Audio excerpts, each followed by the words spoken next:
like and subscribe on the way in the door, my people. I hope you all are having a truly fantastic day today.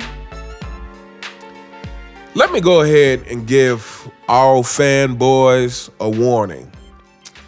Let me give all people who's trying to disrespect the eras of the past a warning. Just go ahead and stay off my channel. Let me issue you another warning. Don't tune in to Fanboy Fridays this Friday. Just go ahead and stay away from that. For your own mental health, stay away from Fanboy Friday. This Friday, fanboys, it's not going to be good for you. And the reason it's not going to be good for you because you guys have, you've done it. You've done it. You've made it so that there's a line in the sand. And, now it's time to face the music. So on that note, recently, and people have already talked about this, I'm late to the party on this, but I said, let me go ahead and throw my 2 cents in because this video came across my timeline again with Gilbert Arenas discussing whether LeBron James was feared or not, and I think this is stemming from Mario Chalmers being on Shaq's podcast and saying it again. Of course, Shaq agreed with it. But as they're discussing this on Gil's Arena, to be honest, I didn't even get to Gil's part because I didn't really care what he had to say. I figured he is going to be capping for LeBron. But as I was listening to Kenyon Martin, and he's saying, nobody fears LeBron because he's likable and because saying despite the stats and despite the championships and despite this and despite that, nobody fears LeBron. But again, he's like everyone else. I feel like at one point Kenyon Martin was a hardcore rider for the era that he played in, and at some point he got softened up. Probably by the money, and now his takes on LeBron are a lot more lenient. And then we move over to Brandon Jennings, who agrees that nobody fears LeBron, but what he says after that is, why does it matter if anybody feared LeBron? And this brings me to, let me tell everyone why nobody fears LeBron. Fanboys, let me tell you why nobody fears your king. Because only killers are feared. That is why. Only killers are feared.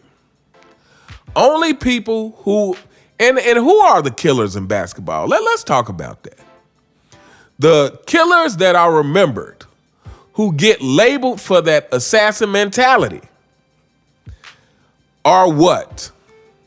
The ones who are actually the most competitive. See, this is what we're going to stop doing. We're going to stop trying to pretend as if we can somehow separate killer mentality from competitiveness.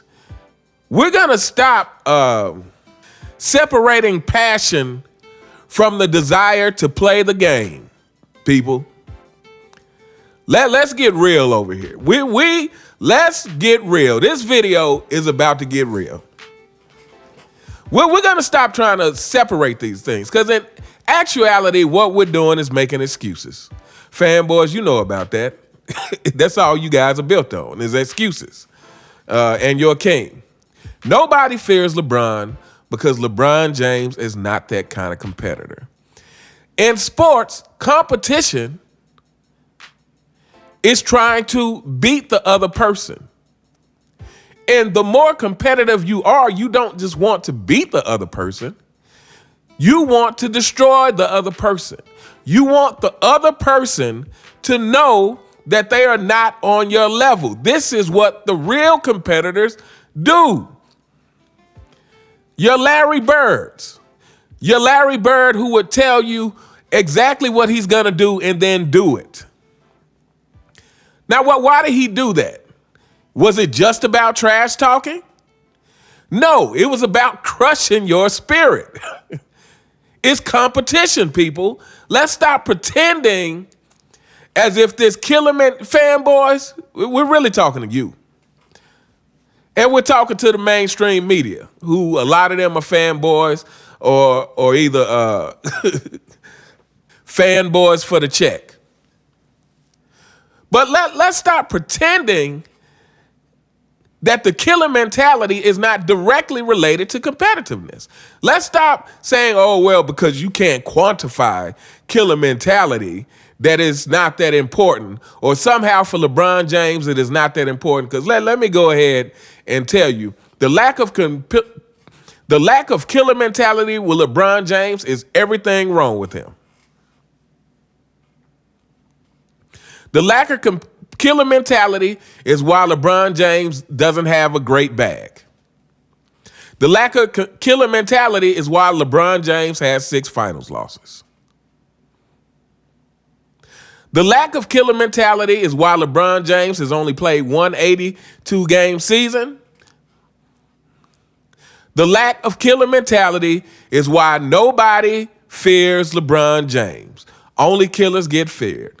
And we all know Michael Jordan was the killer of killers, which is why he was the most feared, which is why, hey, Kobe fans, I love you. And when I say Kobe fans, I am a Kobe fan. But let's get real. Kobe was not feared in the same way that Michael Jordan was, and it's for a reason. And Kobe was great. Kobe was definitely a killer, that's for sure. And Kobe had some fear. LeBron James had 0 fear. Larry Bird had some fear. LeBron James has 0 fear. Let's talk about what else creates that fear. Is normally players who are feared, they have a switch. LeBron James doesn't have that switch. LeBron James is ran on emotion. He just said in a post-game interview about a week ago, it might not have been a week ago at this point. He said that, talked about he gets that feeling and, when he's there. I mean, LeBron James is basically a streak shooter. He has to get that feeling. But every NBA player is capable of that. Role players are capable of getting hot at times.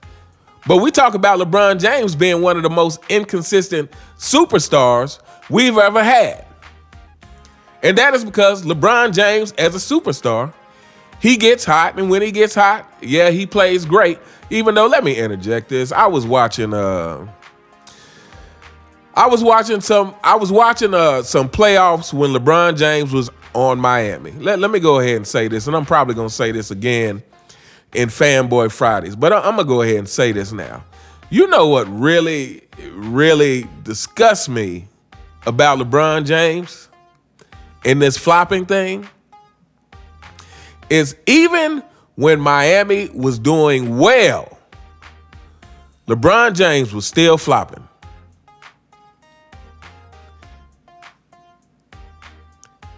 Even when Miami was doing well, LeBron James would still flop.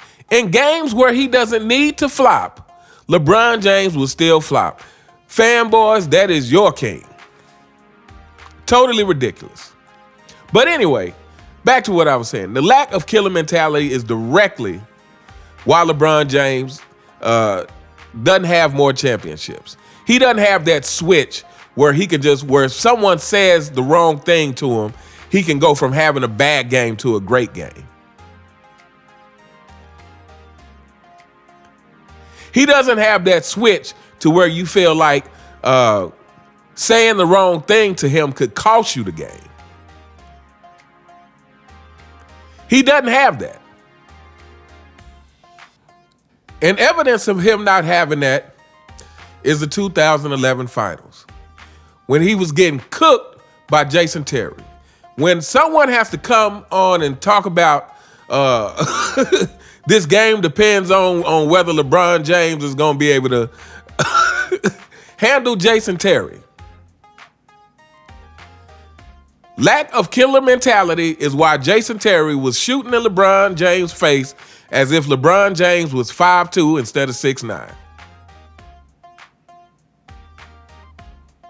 Because we already know Michael Jordan wouldn't go for that. That doesn't even have to be said. Lack of killer mentality is why the 2011 finals happened. Lack of killer mentality is why LeBron James has 6 finals losses. Lack of killer mentality is partially why LeBron James isn't a good leader. Because being a good leader is just not telling people that you believe in them. Being a good leader is not saying, hey, I know you missed 23s, but I'm going to come back to you for the 21st three because I always make the right play. That is not being a good leader. Being a good leader is part of having that mentality to say, hey, you missed 23s. If you don't get in the gym and fix that, you might not get the ball back. But anyway, we going to hold up here. Let me know what you guys think in the comments. I think we all can agree that LeBron James is not fair and that there is no reason to fear LeBron James. There's no reason to fear someone who's that inconsistent. There is no reason to fear someone who's not capable of just turning on that switch at any moment. There's no reason to fear a passive-aggressive person. There is no reason to fear someone who doesn't have a signature way to get off a shot. There's no reason to fear someone who you can send to the line and guaranteed almost to at least miss one free throw. And most of all, there's no one to fear someone who they label as bigger, stronger, faster. He's 6'9" and 200 and whatever pounds and is always laying on the floor whining. Let me know what you guys think. You all have a fantastic day, and I'll see you next time. All right.